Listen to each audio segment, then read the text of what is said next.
लाडूनी ना तिच्या हाताने डॉग्सला बिस्किट खाऊ घातले. चला स्टार्टिंगपासून सांगते. इथं काय तयारी चालू आहे तुम्हाला वाटत असेल.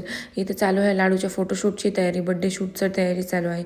आणि लाडूला तयार करणं एवढा मोठा टास्क झाला होता ना माझ्यासाठी आज, की बापरे. लाडू माझ्याकडनं तयारच होत नव्हती. फोटोग्राफर पण आला होता आणि तो पण मस्तपैकी इथला कॅमेरा वगैरे काढून घेतला आणि तयार करताना पण 1-2 फोटो काढले.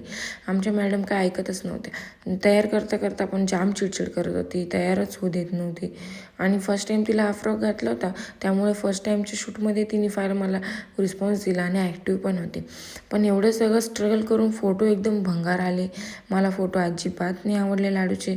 आणि इथे मी स्वयंपाक करून घेतला, चपातीचं पीठ मळून घेतलं आणि फटाफट चपाती पण बनवून घेतलेलं. चपाती बनवताना ना मला इतका कंटाळा येत होता.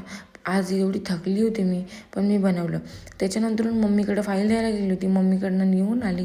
त्याच्यानंतरून लाडूंला मी बिस्किट घेऊन दिले. मग लाडून डॉग्सला बिस्किट खाऊ घातले. घरीला आल्यानंतरून लाडू मलाकडनं एवढी जिद्द करून आईस्क्रीम मागत होती, पण मी तिला काय आईस्क्रीम दिली नाही, थोडीशी चाटवली, कारण की तिचे पप्पा मला जाम ओरडतात. असं होतं आजचा दिवस. का तुमचा कसा होता नक्की कमेंट करून सांगा. थँक्यू सो मच रोज.